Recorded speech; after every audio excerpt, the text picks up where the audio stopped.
Welcome to Joyfully at Home. Today we are going to show you the fairly simple process to make your own bagels at home. First, in your mixer you put a cup and a quarter of warm water. You don't want it too hot, you want it just warm. And by this process you'll see that I'm not actually proofing my yeast, which many recipes call for. In this configuration, it's not necessary to proof your yeast. It depends on the order that your ingredients go in. So you start with your water. Then you'll add a teaspoon of salt, tablespoon of oil. Once you have your salt and your oil added to your water, you'll add 4 cups of all-purpose flour.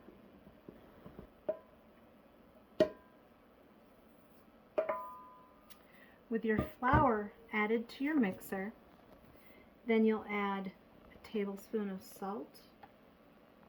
At the very end, you will add your tablespoon of yeast.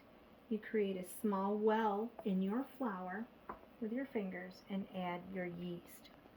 By adding your yeast last, you do not need to proof it. It will mix everything together and your dough will still rise perfectly.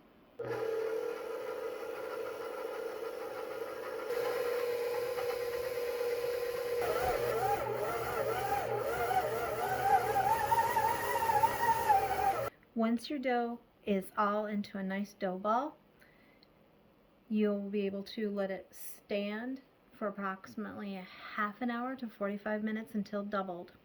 Up until this point, while it was on your mixer, you allow it to mix for 5 minutes to get to this point. That replaces any kneading that you need to do normally to a bread dough. Now that your dough is perfectly risen, it's risen to at least double, I tend to stretch it out a bit, and I tend to cut my dough balls and weigh them so I know that they're going to be all pretty much the same. You don't have to weigh them if you don't have a scale. I try to make them each about 2.5 to 3 ounces. This one is 2.4. So I tend to try to make them all about the same. Some are a little more, some are a little less, but they'll all be in that similar range, so they're similar in size. Once you have these all cut, we'll show you the next step in making your own fresh homemade bagels. Once you have your portioned dough ready, you make your portions, roll them in your hand into dough balls. So they look like that. Pretty easy. You just start pinching the bottom so it comes together, and then you roll it in your palm of your hand. Now with this recipe, you will get, depending on the size of your bagels, anywhere between 12 and 16 bagels. If you are looking to make mini bagels, you can get 16. Average size bagels, you can get anywhere from 12 to 14. If you're looking for large bagels, you can get as few as 10. You continue to roll your dough balls until you have them all rolled, and then I will show you exactly how to make bagel shapes. Now once you have your dough balls all perfectly round, you may think at this point that they look a lot like dinner rolls, and that's exactly how you shape a dinner roll. But when you're going to make bagels, the next step you're going to do is you're going to take, say, a chopstick. Anything that you have on hand is fine. You can even use the handle of a wooden spoon if you prefer. And you just skewer down through the center and then use your finger and you make your center hole. This is exactly how you get your bagel shape. I find this method a little bit easier than going ahead, and many recipes will call to make ropes out of your dough and then join your ropes to make your bagel shape. And that works quite often, but I found sometimes your ropes, if you don't pinch tight enough with the ends, can separate. And then you wind up with just a boiled and baked rope instead of a bagel. So I found that this, you don't have to worry about any shapes coming loose. And you start right off with your bagel shape, and it stays this way with no problems and no worries about your dough separating. Once you have all your bagel shapes made, you allow them to sit for another 15 minutes and give them time to rise. Now that your bagels are risen, you slowly bring them into the boiling water bath. Generally, you can fit up to 6 in at a time, and you will boil each side for 1 minute.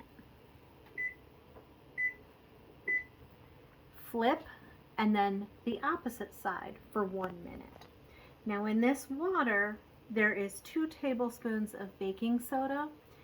By boiling your bagels in this baking soda water, it will give them their classic chewy texture. Once your minute goes, you flip each bagel to the opposite side and boil again for another minute before taking them out to your baking pan.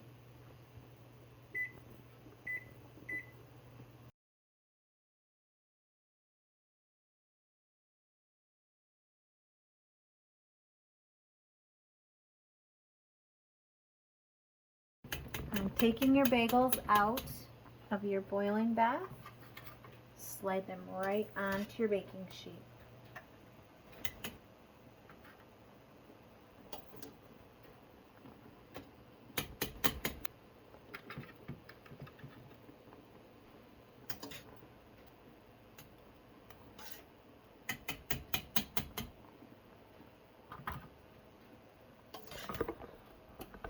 Now that your bagels are all perfectly boiled for 1 minute on each side, you'll put them on a baking sheet as long as your baking sheet has been pre-greased, and I tend to sprinkle a little bit of cornmeal on the baking sheet. Also helps the bagels to not stick to your baking sheet.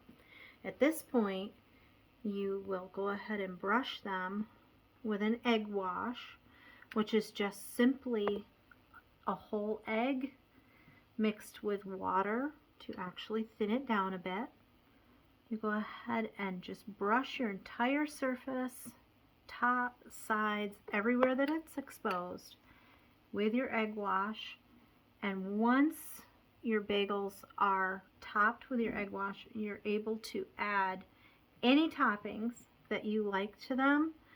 You can have anything from cheeses to sesame seeds, everything bagel seasoning, which is pretty widely available now, cinnamon sugar, pretty much anything you like, poppy seeds, even coarse salt if that's something you like, or if you enjoy a plain bagel, you can just leave them completely plain and only brushed with your egg wash. And as I say, you can put any toppings you like on them. We tend to enjoy sesame on some, and also everything bagel seasoning on some. This is a classic mix of poppy seeds, garlic, onion, and different spices, and it just shakes right onto the top. Once you have all your bagels topped the way you prefer, you put the whole pan in a 450-degree oven for 15 to 20 minutes until they're golden brown.